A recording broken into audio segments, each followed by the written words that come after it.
Hello everyone, welcome to my channel. This is Priya Bhargav. Today I am going to do this topic, Principle of Observation Learning. This is a subsection of Unit 2, जिसका video मैंने कल upload किया है. Unit 2 is Social Cognitive Theory of Personality, Bandura. And this Unit 2 is from Block 2, MPC 003, Personality, Theories and Assessment. So friends, जैसे कि आप देख रहे हैं कि ये जो थ्योरी है सोशल लर्निंग थ्योरी, इसमें हम पहले भी टॉपिक कवर कर चुके हैं जिसमें सेल्फ एफिकेसी के बारे में पढ़ा था. और हमने ये भी पढ़ा था कि रेसिप्रोकल डिटर्मिनिज्म क्या होता है, सेल्फ सिस्टम क्या होता है. और आज हम प्रिंसिपल्स ऑफ ऑब्जर्वेशनल लर्निंग करेंगे. इससे पहले कि मैं शुरू करूं, आपको बता दूं, जहाँ पे भी आप स्टार का मार्क देख रहे हैं, that means that portion is important for exam point of view और आगे भी आने की चांसेस हैं. So let us start.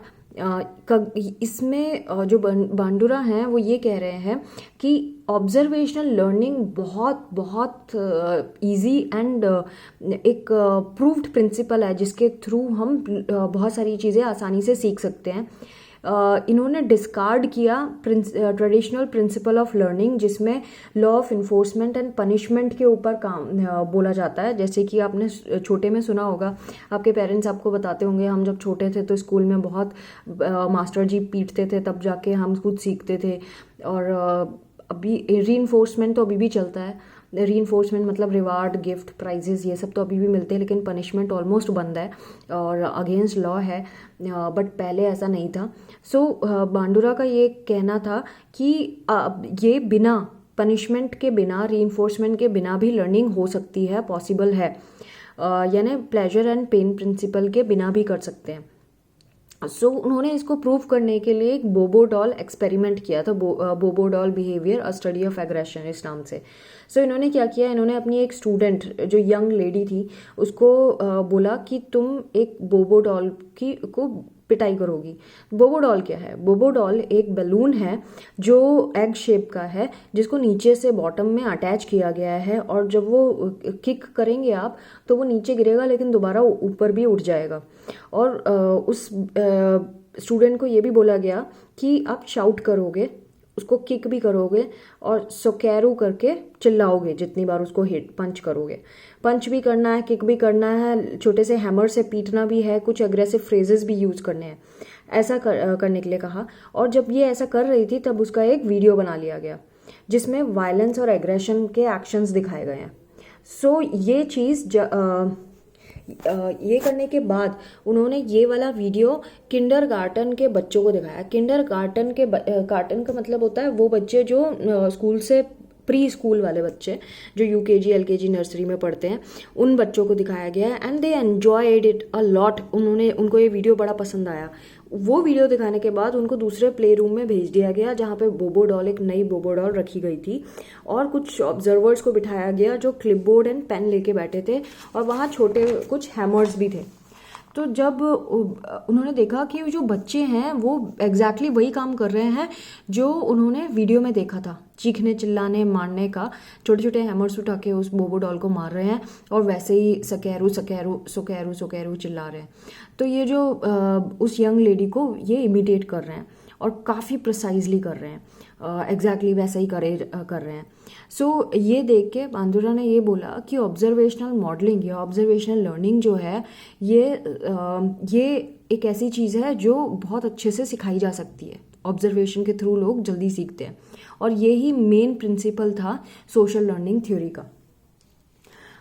Bandura ने जब ये स्टडी करी तो उन्होंने और भी बहुत तरह की स्टडीज़ की हुई थी. इसमें इन्होंने, इस पैराग्राफ में इन्होंने बताया कि इन्होंने क्या क्या किया. इन्होंने ये भी किया कि एक रियल इंसान को, उस बोबो डॉल की जगह एक रियल इंसान को पिटवाया और ये भी बच्चों को दिखाया गया.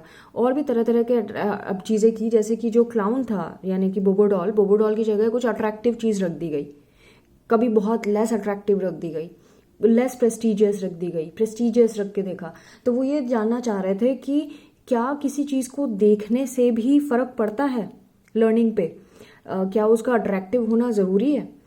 सो इसके ऊपर उन्होंने फिर कुछ पॉइंट्स दिए. ये जो पॉइंट है वो क्या क्या है, तो मॉडलिंग प्रोसेस जो सोशल, हम ये इसकी मॉडलिंग के बारे में पढ़ रहे हैं, ऑब्जर्वेशनल मॉडलिंग के बारे में पढ़ रहे हैं, उन्होंने कुछ स्टेप्स बताए जो बहुत ज़रूरी हैं ऑब्जर्वेशनल मॉडलिंग में। फर्स्ट है attentional processes.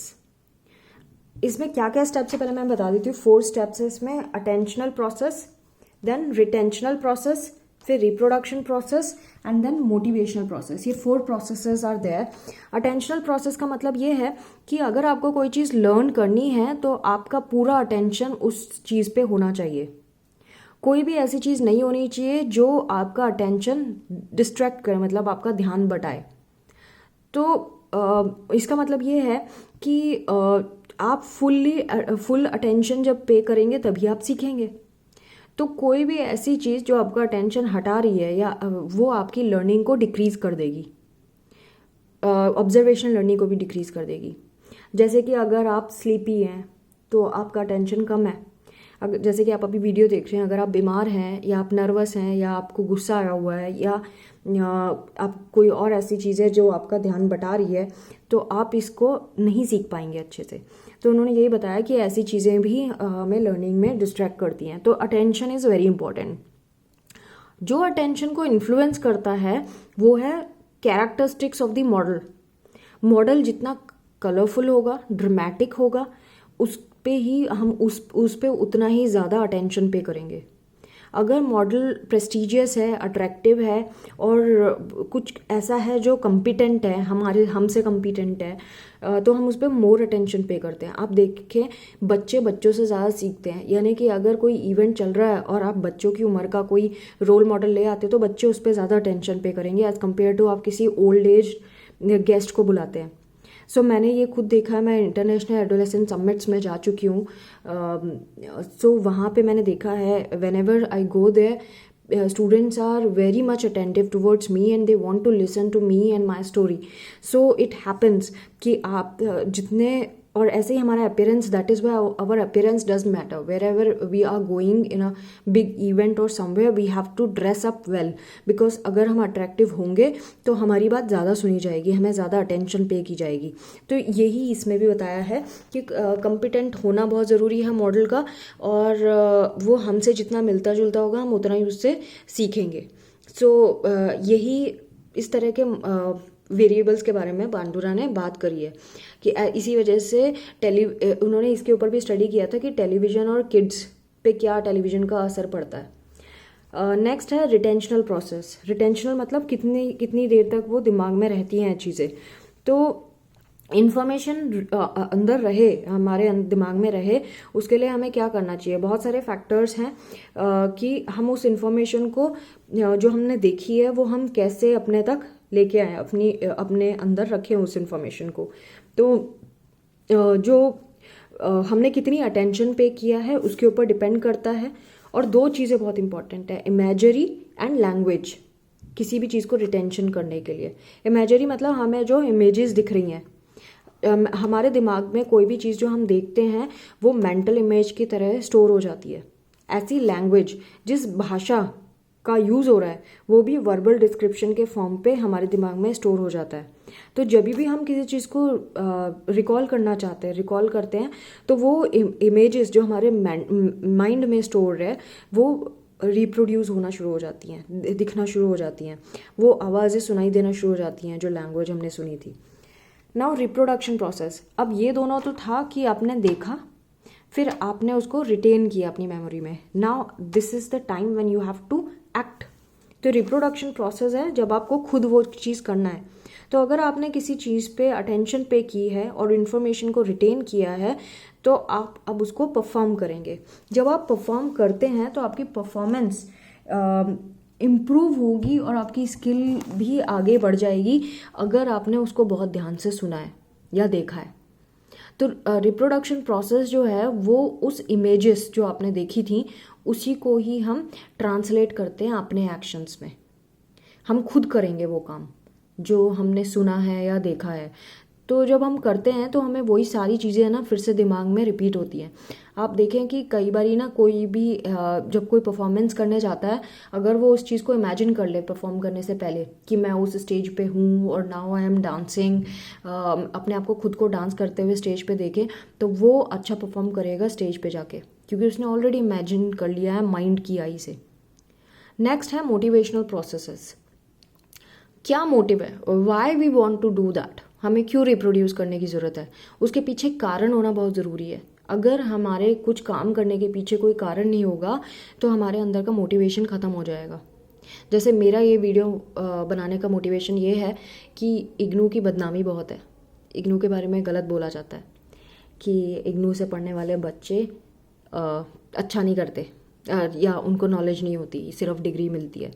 So I want to prove it wrong since I am connected with IGNOU से मैंने डबल पोस्ट ग्रेजुएशन किया है, and I want to prove people no, IGNOU से पढ़ने वाले बहुत विद्वान लोग होते हैं, और since my name is connected with it I am going to prove it.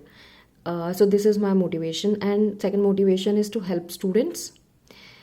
Everybody is getting information and they are learning good, I feel. Okay, so now motivational process. तो हर एक एक्शन के पीछे मोटिवेशन होना ज़रूरी है, अगर motivation नहीं होगा तो हम उस चीज़ को परफॉर्म नहीं करेंगे। तो ऑब्जर्वेशन लर्निंग में ये होता है कि सक्सेसफुल होने के लिए हम मोटिवेट हो। अब मोटिवेशन किसी भी तरह का हो सकता है, रीइंफोर्समेंट एंड पनिशमेंट। रीइंफोर्समेंट मतलब आपको गिफ्ट प्राइजेस मिलेंगे, पनिशमेंट मतलब आपको डांट पीट लगेगी। सो जब आपको आपके लाइफ में, आपके दिमाग में जब आप मोटिवेटर्स को एक्सपीरियंस करते हैं तो वो लर्निंग बहुत इफेक्टिव हो जाती है। जैसे स्कूल में देखें हम बच्चों को कैसे करते हैं, स्कूल में स्टूडेंट्स या आपके अगर आप टीचर हैं तो स्टूडेंट्स को हमें बोलना पड़ता है कि जो होमवर्क नहीं करके लाएगा कल उसको पनिशमेंट मिलेगी, तो सारे बच्चे करके लाते हैं, तो that becomes their motivation. And again अगर हम रिवार्ड भी देने लगते हैं तो बच्चों में और मोटिवेशन बढ़ जाता है। अगेन मोटिवेशन कितना यूज़फुल है वो मैटर करता है। लाइक या मैं किसी को जानती हूँ जो बच्चों को पढ़ाते हैं और वो बच्चों को ये बोलते हैं कि जो भी 100 आउट ऑफ 100 लाएगा एग्ज़ाम में उसको मैं आईफोन गिफ्ट करूँगा। तो जिसको आईफोन चाहिए है वही तो मेहनत करेगा, जिसको चाहिए ही नहीं है वो क्यों मेहनत करेगा। तो this is how motivation again depends कि आप मोटिवेशन क्या रख रहे हैं। बांदुरा ने फिर एक और चीज़ बताई कि जो पनिशमेंट एंड इसका रीइंफोर्समेंट की बात करें तो पनिशमेंट से आपको ज़्यादा फ़र्क नहीं पड़ेगा, पनिशमेंट से इतना ज़्यादा आउटपुट नहीं मिलता जितना रीइंफोर्समेंट से मिलता है। इसीलिए हमारे देश में अब स्कूल के बच्चों को पीटना बंद कर दिया है, क्योंकि वो बैकफायर भी हो जाता है, बच्चे बदला लेने पे आ जाते हैं। सो रीइंफोर्समेंट किस किस तरह के होते हैं, past reinforcement, promised reinforcement and vicarious reinforcement.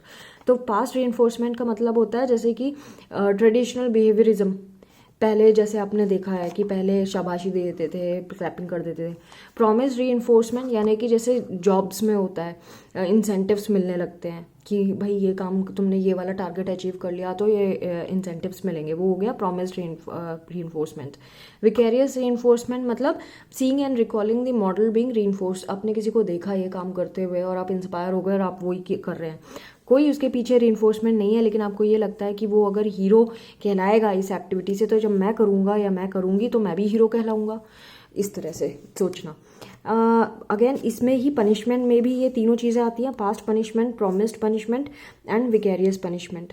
तो ये भी इन्होंने बताया, ये बैकफायर तक का मैं आपको बता चुकी हूँ। नाउ विकेरियस लर्निंग क्या होती है, अगेन इसमें स्टार है, this is very important. Vicarious learning मतलब जब आप किसी अपने जैसे इंसान से मोटिवेट हो जाते हैं, जब आप उसके दूसरे के बिहेवियर से सीखना शुरू कर देते हैं। तो central idea cognitive social cognitive theory का यही है, विकेरियस लर्निंग।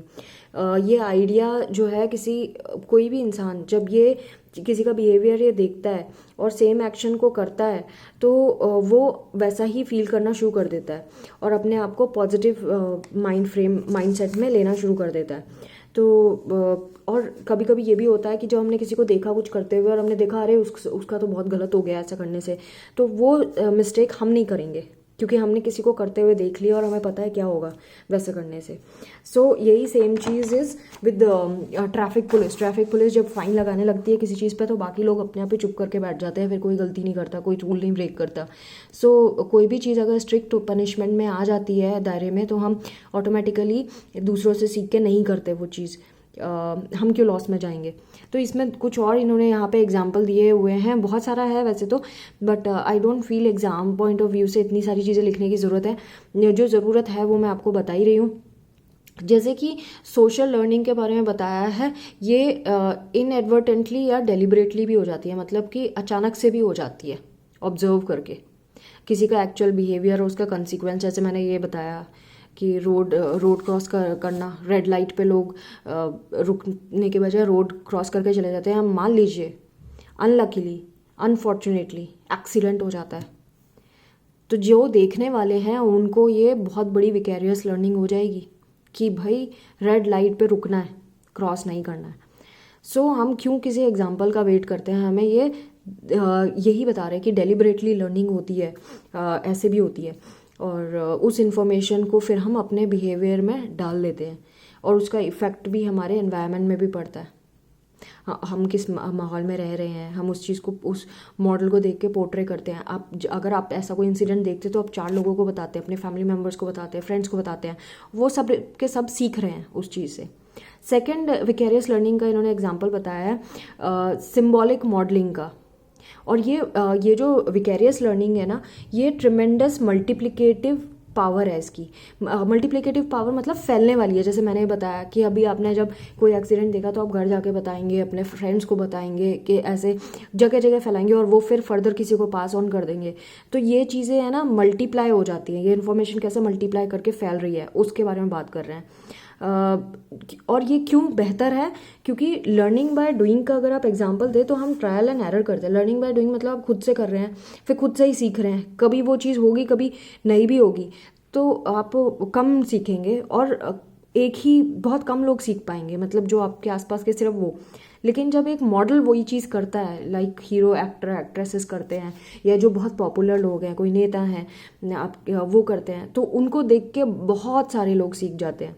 तो that is the main reason why जो टीवी में एडवर्टाइजमेंट आते हैं उसमें रोल मॉडल्स क्यों रखे जाते हैं, क्यों क्रिकेटर को रखा जाता है, क्यों एक्टर को रखा जाता है, क्योंकि उनकी रीच बहुत सारे लोगों तक है और बहुत सारे लोग उस चीज़ को कॉपी करते हैं। फिर अगेन इसमें एक और चीज़ बताई है, डेली लाइफ में कोर्स में जो हमारे डायरेक्ट कांटेक्ट में होते हैं वो स्मॉल सेक्टर होता है एनवायरनमेंट का, है ना। जैसे कि आपका घर का परिवार, आपके आसपास के लोग, वो स्मॉल सेक्टर है। तो अगर आप एक छोटे एरिया में कोई काम करते हैं तो वो उस छोटे एरिया तक ही सीमित रहेगा, वो कहीं बाहर तक फैलेगा नहीं, it would not spread. So consequence क्या होगा, वो कंसेप्ट वहीं के वहीं रह जाएगा, आगे नहीं बढ़ेगा। तो इसीलिए विकेरियस एक्सपीरियंसेस जो हैं वो इन्फ्लुएंस करते हैं हमारी पूरी लाइफ पे। Now coming to evaluation of Bandura's theory. Bandura की थ्योरी का इवेल्युएशन क्या है। बांदुरा की जो थ्योरी है वेल ग्राउंडेड है, ये मतलब ये रिसर्च पॉइंट ऑफ व्यू से बहुत बढ़िया टॉपिक है। आप इसके ऊपर अपने प्रोजेक्ट पे काम कर सकते हैं, कुछ और टॉपिक्स लेके इससे रिलेटेड, और बहुत क्लियरली डिफाइंड हैं इसके टर्म्स जो हैं, बहुत अच्छे से एक्सप्लेन किए गए हैं हर एक टर्म को, और एग्जाम्पल के साथ समझाया गया है। और एम्पेरिकल रिसर्च के लिए भी ये बहुत, एम्पेरिकल रिसर्च मतलब जिसमें हम डाटा कलेक्ट कर सकते हैं उसको बोलते हैं एम्पेरिकल रिसर्च। तो आप डाटा कलेक्ट करके भी इसको कर सकते हैं, ये इसके पॉजिटिव पॉइंट है। और इसने सोशल कॉग्निटिव थ्योरी में बहुत ज़्यादा सिग्निफिकेंट है ये। लिमिटेशन की बात करें तो ये बहुत बिहेवियर जो है बहुत कंसिस्टेंट चीज़ मानी गई है इसमें, और ये किसी एक पर्टिकुलर सिचुएशन पे ज़्यादा फोकस करता है। और कुछ रिसर्चेस ये भी कहती हैं कि इसमें है ना बायोलॉजिकल और हार्मोनल प्रोसेसेस के बारे में बात ही नहीं की गई, ये तो फैक्ट है, इसमें तो कोई गलत नहीं है, लेकिन हाँ नहीं की गई तो ये एक लिमिटेशन हो जाता है कि हमने हार्मोन्स के बारे में नहीं सोचा, हमने बायोलॉजी के बारे में नहीं सोचा, बायोलॉजिकल प्रोसेस यानी कि जीन्स जो एक्ट करते हैं। ये जो थ्योरी है ये यूनिफाइड नहीं मानी गई है, इसके बारे में भी ये बोला गया है। ये observation learning and self efficacy पे बहुत ज़्यादा जोर दिया हुआ है इसमें, और ये 2 टॉपिक है जिस पे सबसे ज़्यादा रिसर्च की गई है। और लेकिन इन्होंने इन दोनों के बीच में रिलेशनशिप जो है, रिलेशनशिप का कंसेप्ट जो है उसको बहुत कम एक्सप्लेन किया है। Self efficacy and observational learning के बीच में जो रिलेशनशिप है उसको कम एक्सप्लेन किया गया है. So friends, this was all about Unit 2. I hope my videos are useful to you. Today I wasn't well, I had fever, but still I thought I should not waste a day all because of my illness. So I felt a bit better today evening, so I thought to make this video. I hope my videos are useful to you. Do not forget to subscribe, share this video to rest of the students. Thanks for watching. Take care. Bye bye.